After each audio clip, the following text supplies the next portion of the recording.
Hey man, have you heard about early retirement? Oh yeah, my grandpa retired early at like age 62 when he had his pension. But we don't have that luxury anymore, am I right? Well, no, but I think that we have it even better today. We can retire in our 30s or our 40s if we want to.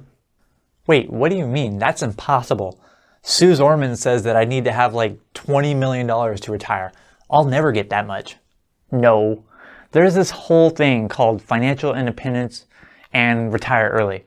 It's like this whole thing. Sounds too good to be true, to be honest.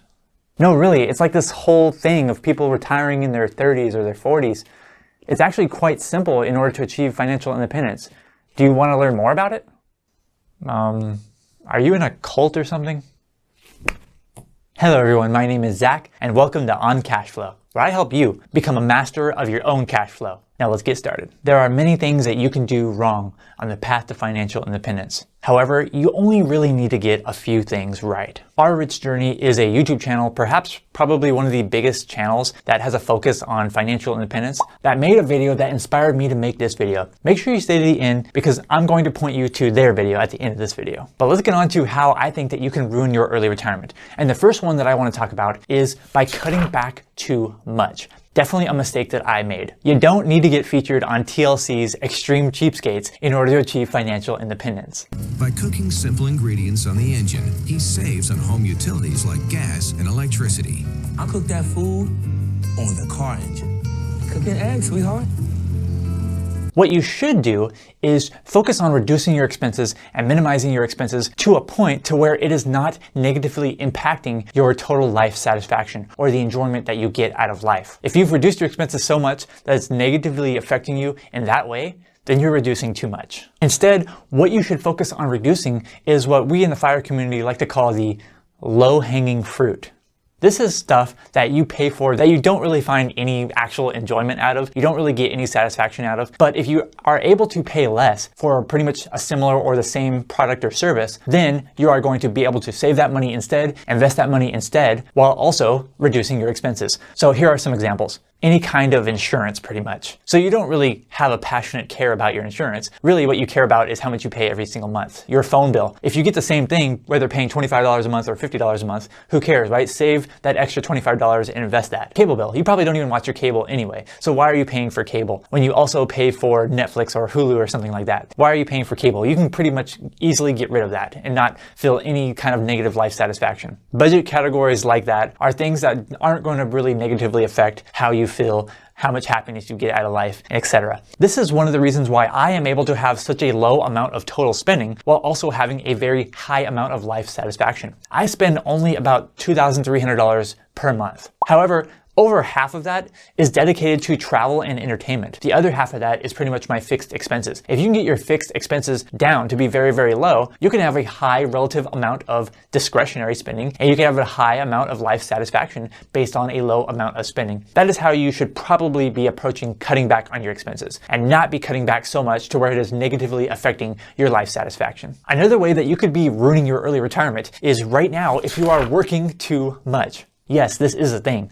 Just because you can work 40 hours of overtime per week doesn't mean that you should be. It's like that old saying, achieving financial independence in early retirement is like a marathon. It's not a sprint. You don't want to get there as fast as possible if it makes you miserable getting there as fast as possible, because it's a lot harder to sprint, right? And you're going to feel a lot more lactic acid buildup and all that good stuff. It's better to take a nice, steady pace and eventually get there while also being happy with the pace that you're taking. It's certainly not worth it, trust me, to sacrifice your mental and physical health in the short term in order to achieve financial independence for the long term. Don't get me wrong here. Earning a higher amount of total income is definitely important and it's definitely a great strategy for achieving financial independence. However, what you should focus on more when it comes to increasing your income is increasing how much of your base pay you're getting rather than how much total income you can get by working more hours. So for example, if you're making $50,000 per year working 40 hours per week and you have the option of overtime time and a half maybe, and you can work more hours to make $100,000 per year. Yes, that's an option, but you might be sacrificing some of your mental and physical health by working so many hours over time. Instead, maybe what you should focus on is getting to that $100,000 in 40 hours. If you can get, double the pay in the same amount of time, that's going to be a much better strategy, a much better long-term strategy for achieving financial independence. I guess you could say that I've been lucky enough to where I've never really had to deal with this dilemma. I've never had a job to where I had the option of working overtime and, making time and a half or making double pay. I've always been in a job where you had a strict amount of hours or you're salaried. I can see where many people are coming from to say, hey, I could work, extra hours and earn 1.5 times what I normally earn or earn double what I normally earn. So why wouldn't I work those additional hours? Sometimes, yes, that can make sense. A little amount of extra hours can make sense, especially if you're using it to achieve financial independence. However, if you're doing it too much, it can be detrimental, and ultimately it is a marathon and not a sprint. And so you want to enjoy not only after you achieve financial independence and enjoy your life then, you also want to be able to enjoy the life that you're living now. Enjoy the journey to financial independence. So make sure you don't work too much and sacrifice your mental and physical health when you're trying to achieve financial independence. Let's change gears here real quick and talk about one thing that is not going to ruin your early retirement, and that is hitting the like button on this video. If you're enjoying this video so far, please make sure you hit that like button. It really does help me out, and I would really appreciate that. All right, but getting on to the next one, what actually can ruin your early retirement is thinking that you need to make drastic decisions in order to achieve FIRE. No, you don't necessarily need to make drastic decisions if you want to achieve financial independence. Financial independence can be achieved by a collection of small choices that improve your finances. So it can have sort of like an exponential effect on you. So let's say you make a small positive choice. Instead of being linear, to where, you just get a linear benefit. It can be, small choice, and then it has an exponential effect, just like compound interest. Over that marathon, you can achieve financial independence through small decisions. You don't necessarily have to make drastic decisions. You don't have to move to the lowest cost of living country in the entire world to achieve financial independence, which I think, as I looked it up, happened to be Pakistan. I actually did make what many would consider to be a drastic decision. I moved from a high cost of living area in Southern California to a low cost of living area in Eastern Tennessee. To many people, this might be a drastic decision. To me, it wasn't a drastic decision because I was used to moving my entire life in my childhood, plus when I was in the military. So I'm used to moving around a lot and I guess making big moves in my life. So it wasn't that much of a dramatic decision for me. However, the thought of moving far away from where people grew up and where their, a majority of their family is might be something that's too drastic for some people. And that's perfectly okay. You don't have to make drastic decisions. It is something that could be in your tool belt, that could be available to you if you are willing to make those decisions. Now, the next one that could ruin your early retirement is actually literally the opposite of what I just talked about. Being afraid of change could ruin your early retirement. And that's because while making drastic decisions is not required, it can supercharge your way to financial independence. It can make the path that much easier. Here are some supposedly drastic decisions that you could make in order to achieve financial independence much faster. Moving from a big home to a smaller home. Moving from a high cost of living area to a low cost of living area. Going from a 2-car household to a 1-car household. Going from a state with high income taxes to a state with no income taxes. So these are just some, dramatic decisions that you could make that could have a very large effect on your ability to save and invest for financial independence. And you can't be too afraid of change if you're looking to achieve financial independence because by definition, retiring from a W-2 full-time job is a huge change in and of itself. And I had to go through that big change myself. And believe it or not, yes, even though I'm here talking to you into a camera with a beard going on, I did actually at one point in my life work for a living and I didn't have a beard. Okay, but seriously, the next thing that we have to talk about here, don't want to ruin your early retirement by not knowing how to fill up your extra time. So picture this.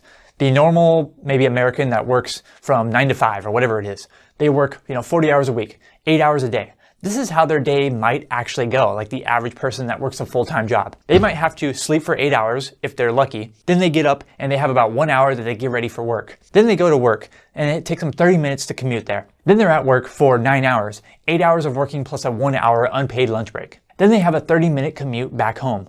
And then it takes them about an hour to unwind and get unready from work. With all of that, that's about 20 hours in. That's 20 hours of your day gone. No matter who you are, we all have 24 hours in the day. 20 hours is gone out of that 24 hours. That leaves them with 4 hours to do pretty much everything else. It's pretty easy during the work week to fill those 4 hours, right? Especially with low value activities. It's easy to fill it with scrolling on your phone through social media. It's easy to just, watch TV shows, watch television, things like that. However, if you're looking to achieve financial independence, it's not going to look like that. Your life will look a lot differently. You might gain 12 of those hours back. You're still going to have to sleep for at least 8 hours. So you might get 12 of those hours back. Now what are you going to do with all your time? You need to know in advance to plan what are you going to do with that time in order to improve your life. And that's going to be up to you on what you're going to fill that time with. But if you don't know how to effectively fill your extra time, then you probably could potentially ruin your early retirement. Before I get on to the next one here, I want to know from you in the comments below. What are some other things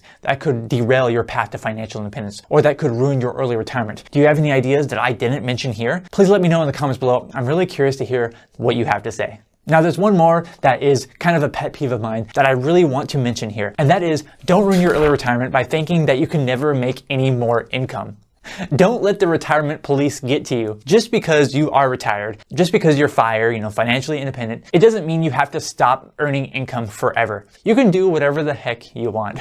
Just because you declare that you're retired from a traditional 9-to-5 W-2 job, you don't have to work for a living. It doesn't mean that you can't still work just because you want to work, or work just because you want to try something new. If you want to work after schools, for 15 hours a week coaching baseball, you're still retired. Don't let the retirement police say that you're not retired anymore. Because making income, sometimes it can be fun. Sometimes it can be a passion project. Sometimes it can be something new that you want to explore that you've never done before. Maybe it's even a career that you want to try out. Making income can be fun, so it can be a part of your early retirement. For example, in my own life, I definitely do stuff that's going to earn me some money. I make these videos for you. Another thing is I recently got involved in rental real estate. And that is something that especially when you're acquiring a property, takes a lot of time and effort. It's something that I've enjoyed learning about and trying out. And yes, that does earn me a little bit of extra income for the amount of time that I put in. Just because you're retired doesn't mean you can't still earn income. As I mentioned before, Our Rich Journey, perhaps one of the biggest financial independence focused YouTube channels that I know of, made a video similar to this on how you could potentially ruin your early retirement. And so it inspired me to make this video. If you want to watch their video, it's going to pop up on the screen right after I get off the screen. Thank you so much for watching this video. I'm Zach from OnCashflow.com, and I hope to see you next time. That could be a bit...